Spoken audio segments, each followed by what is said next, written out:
Yeah, a lot of executives, of course, but team leaders as well, especially if we're talking about, corporate culture and, the very important things of hiring and retention and performance reviews, top talent development, high potential talent development. All these things fall to team leaders many times. And so the executives who are overseeing a larger company, yes, of course, but the team leaders, because each team has its own subculture, they have a lot of leverage in what the daily experience and the career experience of someone who works for them is. We all work on different teams, right? In our work. Yeah. And the teams are very different culturally. If we're going to grow and design experiences on those teams, we have a huge lever for making change, for impacting people's lives.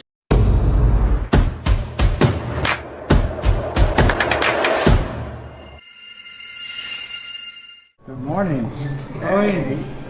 You guys ready to fly? All right, so we're walking out onto the tarmac. We're gonna head west over Florida, and the FAA has assigned us a box, as they call it, over the Gulf, where we'll have this space of 10,000 feet of up and down travel, and however much distance it takes to cover 15 parabolas. This is intentional disorientation.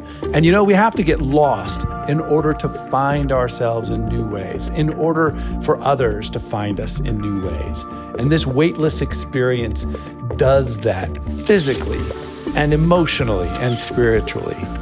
So the crew members are placing Nerf toys and balls and different kinds of floaty things on the floor of the fuselage in a very real way.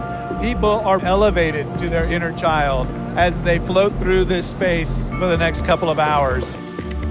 And now we're pushing over, and there we are, Mars gravity. What the heck?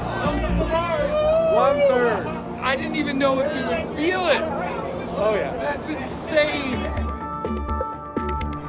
Okay, we're pushing over into microgravity, full weightlessness, our first parabola of 0G.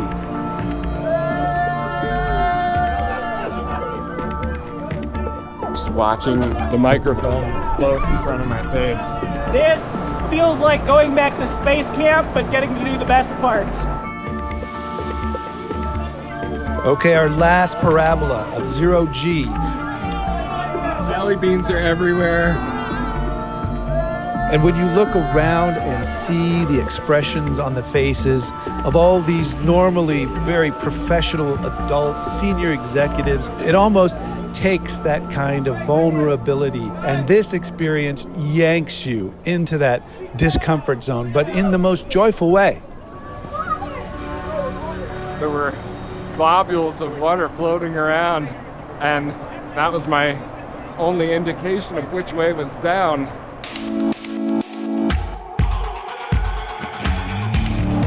I'm really sad that it's over. Absolutely. Yo quería más, muchísimo más. There are no good words for this. The language wasn't built for this. There's 3 acts to this experience. There's leading up to it, there's the experience itself, and then almost the most important one is what happens afterwards and what you do with it. What better experience could you have to learn to look at things in a new way, to look at ourselves in a new way? It's been second only to the birth of my children. Now that you have tasted space, you will forever walk the earth with your eyes turned skyward, because there you have been, and there you will always long to return.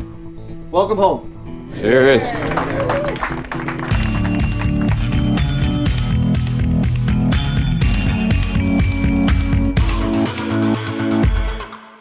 Hey guys, welcome to the Grow IT podcast. Your host here, Alessandro Cutri, joined today by Brad McLain. He's the founder over at Designing Transformative Experiences. And today's going to be an interesting episode. We're going to be diving into a little bit about his story, the background, and kind of what went into founding this company, and really what their unique value proposition is. So make sure to stick around.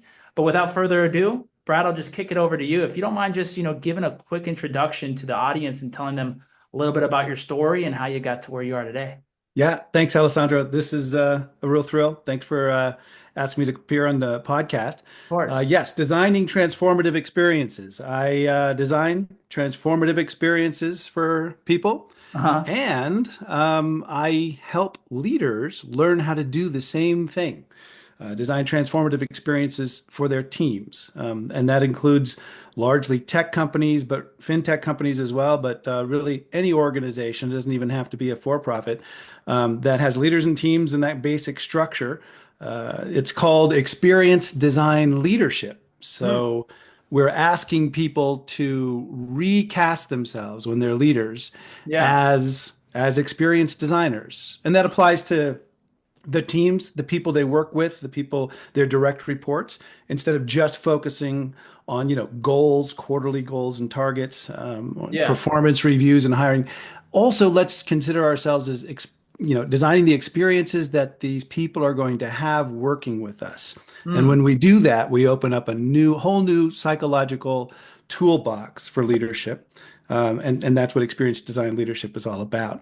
And my Interesting. background Yeah. is as a social scientist. Huh. So I study leadership and have done so for 30 years and worked with leaders of all stripes in the largest companies you've ever heard of, as well as the Yeah. smallest ones you'll never hear of, and everything in between. And currently, in addition to designing transformative experiences, I'm also the director of corporate identity and culture at the National Center for Women in IT, which Huh. broadens participation in tech companies as well. Wow, that's quite an extensive background, man. It's very interesting to see how you've been able to, fall where you are today, right? Essentially, in doing designing transformative experiences. I was curious to ask. I'm sure the audience may be curious as well. Like, what are some of like the typical challenges that will come up, when working with these, these leaders, Yeah. that you really help solve? Like, what are some of those common challenges that come up from them? Well, first of all, a lot of leaders get pushed into leadership roles and they don't have the training for it, other than on the job training, or they model themselves after leaders that they had, for Yeah. better or worse. In some companies, there's actual structured leadership programs, but Yeah. a lot of it is left to the experience and the personality of the individual. And that's not necessarily a bad thing, Hmm. but if it's not developed and if it's not recognized, where are you starting from and how do you grow as a leader, then that's the first challenge to clear. And when Yeah. we're talking about, designing transformative experiences, what does that really mean? So in my work, we had to have a good researchy and researchable way to Hmm. define this so we know if an experience is transformative or not. In Hmm. other words, you might have an extraordinary, wonderful experience, but if it doesn't rise to the bar of transformative, what makes the difference? So in our work, a transformative Yeah. experience is a learning experience that has an identity impact. In other words, changing one's sense of self, who you Yeah. think you are or who you want to become. And when it Yeah. rises to that level, we have a transformative experience that ripples through someone's life, not just a professional life, but also their personal life beyond that. And these are the Yeah. kinds of leaders, that we always remember, that we emulate, that we all seek to be like when we assume a leadership Yeah. role.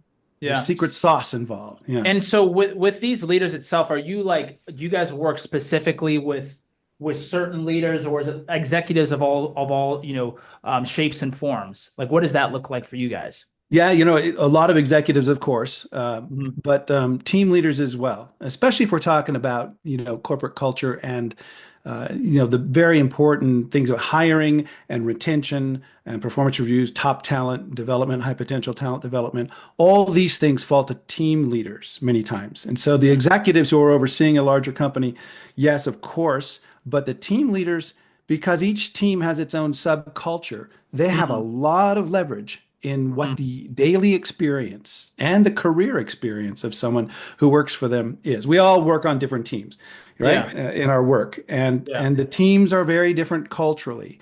If we're going to grow and design experiences on those teams, we have a huge lever for making change, for impacting people's lives. Yeah. Yeah. Yeah. And so like when it comes to like industries or specific job titles, are you guys like specialized in anything in terms of like, hey, we love working with, X people, or is it more of like Yeah. are you guys across the board in that sense as well? It's a bit across the board. We have worked with, of course, like I said, an emphasis on tech companies, large and small startups, Yeah.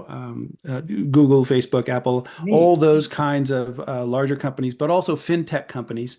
And we have also worked with educators. We've worked with nonprofit leaders, Yeah. government Wow. agencies.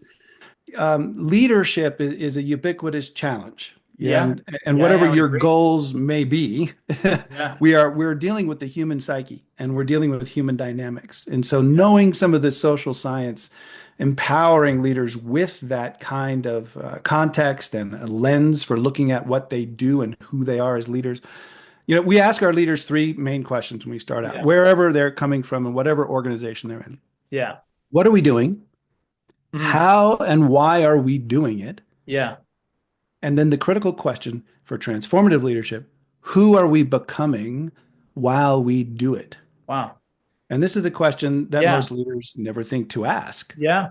It touches on, the deeper meaning and purpose of work, as well as team dynamics, how we think about goals and objectives and performance and KPIs, and how we mentor our talent, mentor and protege relationships.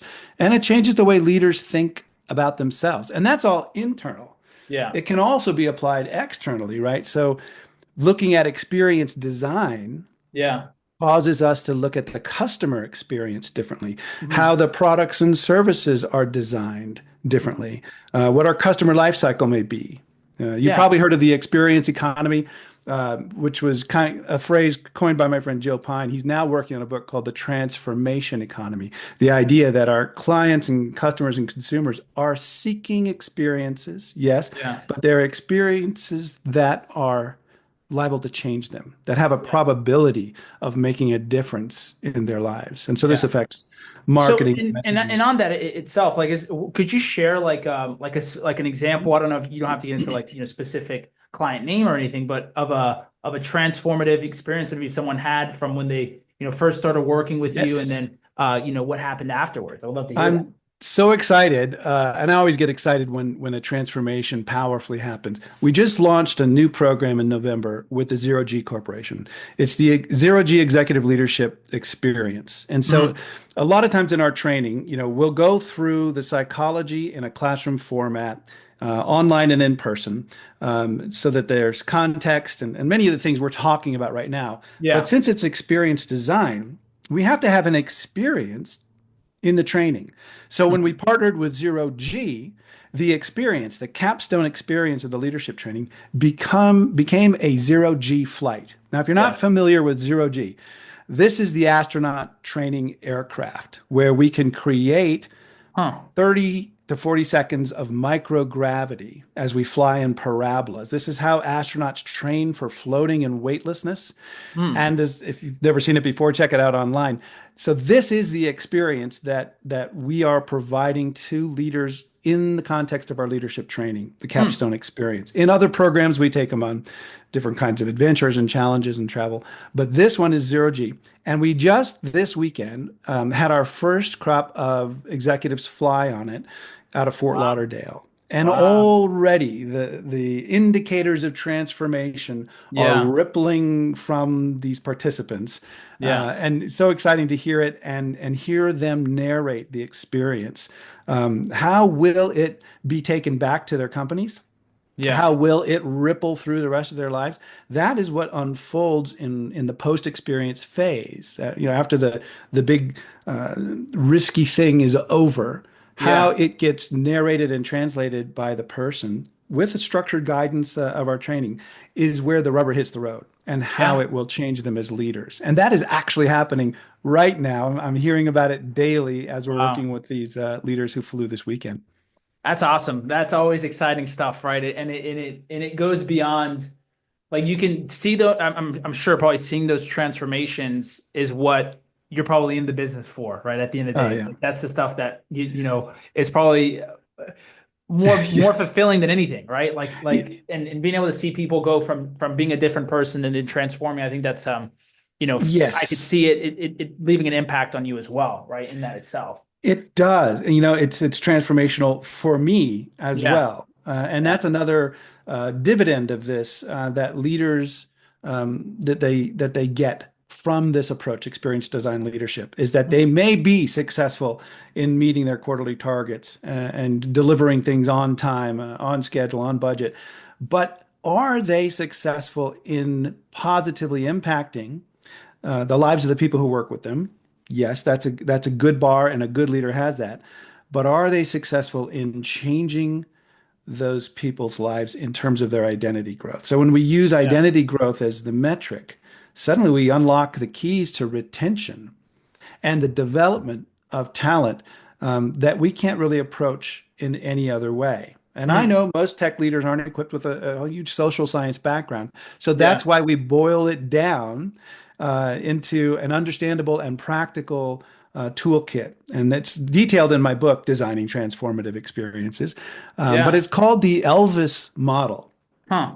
And, I figured if we're going to have an acronym, we might as well make it memorable, right? So it stands for the job with that. Yeah. it stands for the experiential learning variables and indicators system, but it basically has three components. I love it. One, we have to have an experience and design experiences that invite people to a discomfort zone.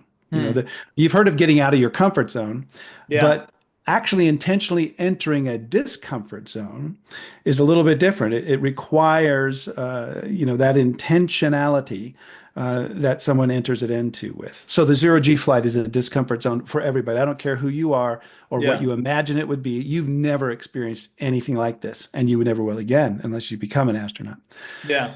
When we have an experience, the second component of Elvis is that we all do this. We translate that experience into a narrative. We're hardwired to do this. Mm-hmm. So what kind of narrative will you generate from the experience? Zero G or swap any other experience in there. So experiences working with your team, for example. And if those experience narratives are powerful enough to impact our identity narratives, the stories we tell about who we are, the stories we tell ourselves and others, then it rises to that level of transformation. It changes our identity narrative. So as leaders, we ask the question, what kind of narrative do I want my direct reports to construct out of this experience that I'm designing at work or otherwise? And then we backwards engineer it. Let's set up the experience and design it so we increase the probability of that kind of narrative. And that kind of narrative they generate will ripple through the rest of their work. This is how identity growth happens. And we're harnessing this psychological process for the purpose of leadership. In a nutshell, that's Elvis. We, of course, get into it a lot deeper in the program. Yeah. So what was from you, Bradley, because obviously you've gone down this path of, creating a very unique type of company, right? I don't know if there's a lot of competitors that do exactly what you do. I'm sure there's, some leadership consulting in some type of way, but I've liked the way that you've packaged, obviously what you guys do. Where did this stem from? Like, how did you go about, creating a company like this and then, going down this path? I want to just maybe, rewind a little bit and talk a little bit about that. Yeah, it's something I cover extensively in my book as well. But, when I had my own transformative experiences in my younger professional life and personal life, I wanted to know what made them tick. In particular, transformative experiences aren't always rosy and fuzzy and happy. Yeah. Many times they're born out of tragedy. In most cases, transformative experiences are a combination. So think of your own I ask in my workshops, right? What was your most transformative experience so far? Yeah. How old were you? Yeah. What happened? Who else was there? And most importantly, how did it change you? In my case, I was working at NASA on the space shuttle program, and I was assigned the mission of STS-107, which turned out to be the final flight of Columbia, which was our second space shuttle disaster. Yeah. The Challenger happened in the mid 80s, and then Columbia happened in the early 2000s. So I was devastated. I had worked with that crew for many years, and the scientists and people, the good people of NASA who worked on it. And I was cast into a year of depression and being lost, sorting this stuff out.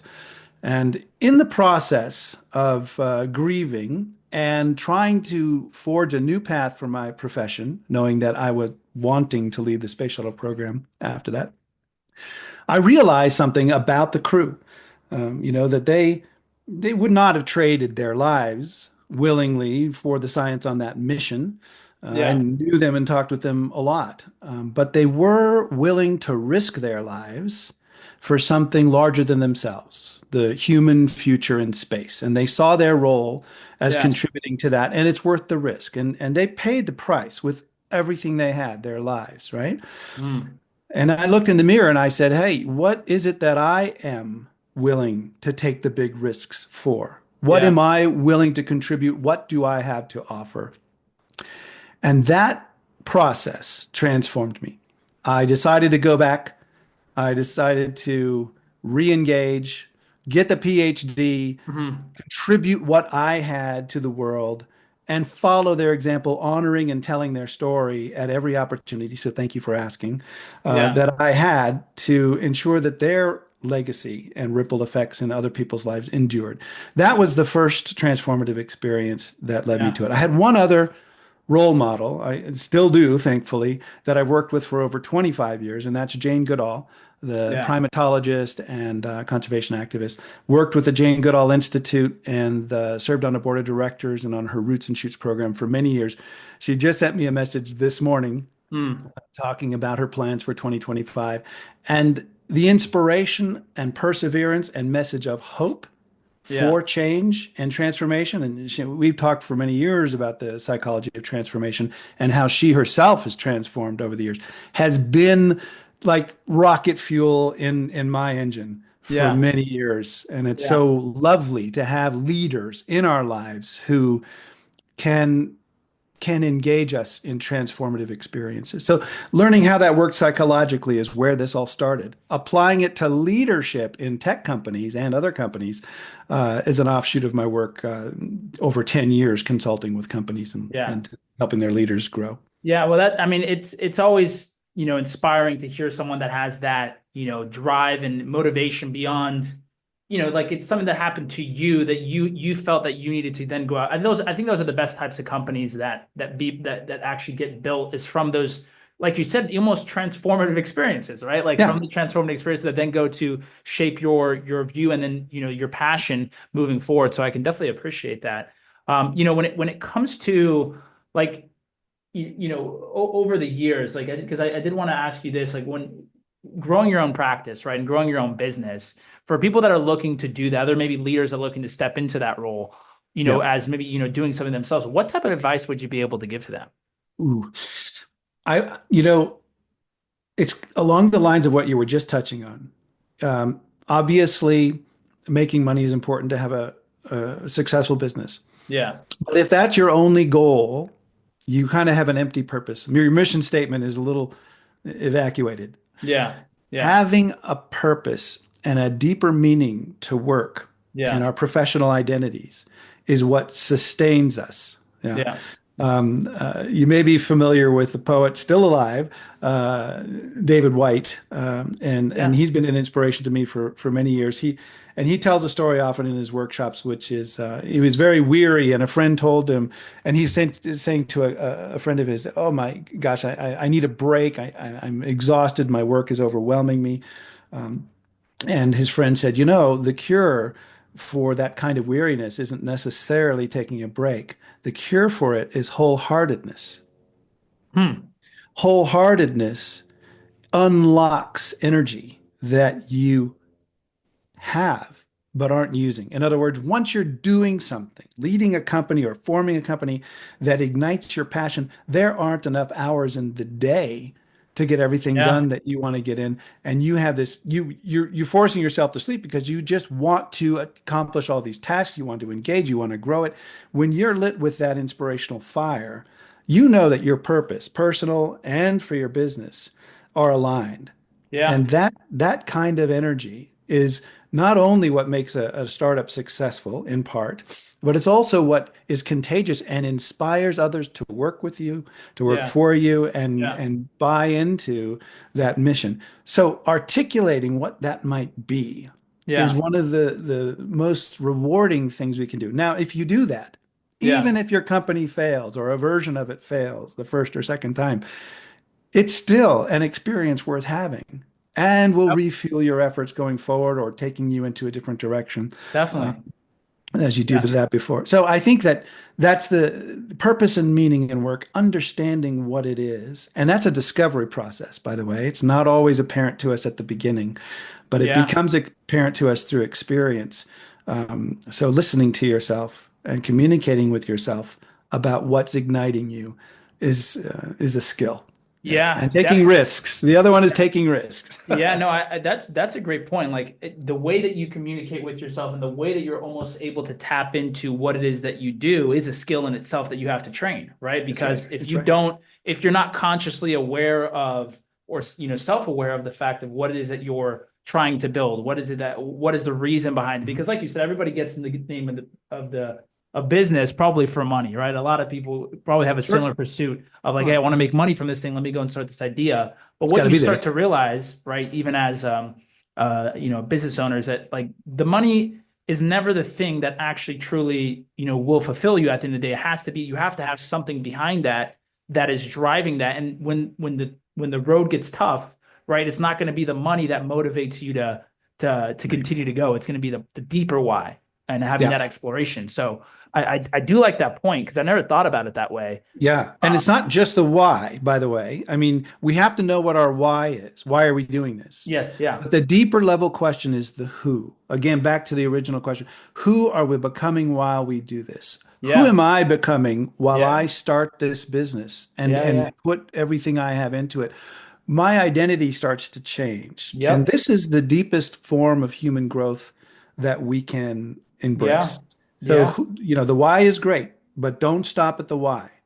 Who are we becoming while we do it? I And love asking that. that of yourself and your team, Yeah. that's experience design leadership. Let's design our experiences so that we become the people that we Yeah. want to become. Yeah, I use this analogy a lot whenever I think about, building businesses and, being an entrepreneur and, starting a company is that it's often like you're climbing a mountain, right? It's like you have this like big mountain ahead of you and you have to climb this mountain. Now, maybe there's two ways to get there, right? Like, you could either climb up the mountain and go through the struggle and like the hardships of actually going up that mountain and it being cold and having to deal with all that.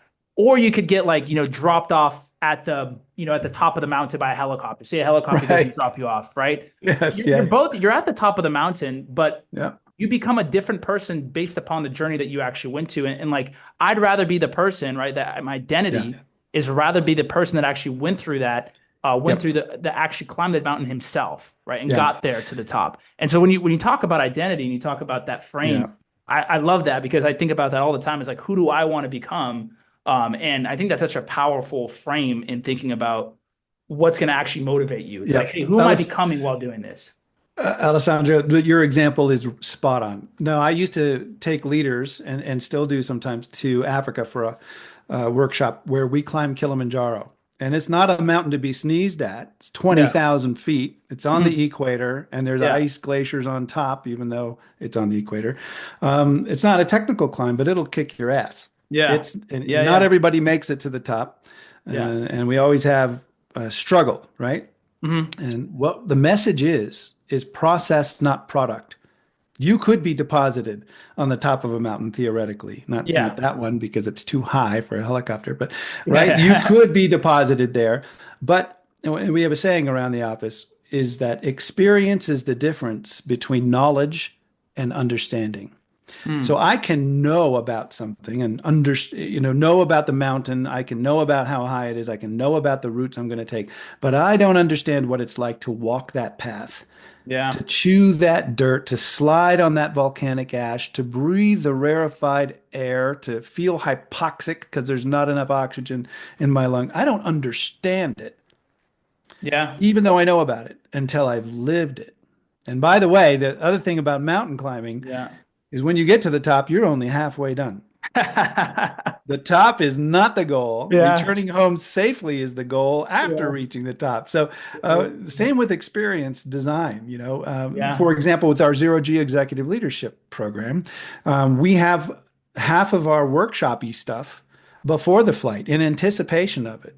And priming and framing our leaders for the experience. Then they have the actual flight, a life-changing experience, floating in microgravity, lots of structured team building and leadership building activities. And then the second half which is the part that most leaders you have underdeveloped skills in, is what happens as we come down from the experience, translate it into a narrative, and boil it down to practical skills that we can take with us for the rest of our lives. That part is the coming down of the mountain.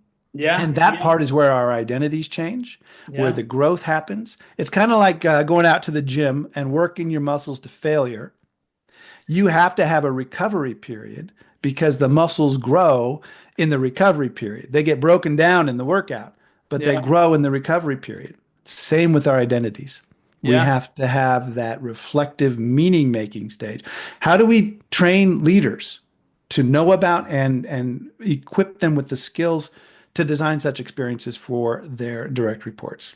Yeah. That's what Designing Transformative Experiences, my company, is all about. Yeah. And I think that is the perfect place to end, Brad. It has been a pleasure getting the chance to dive into your mind and, talk through all the different things that you guys are building over there.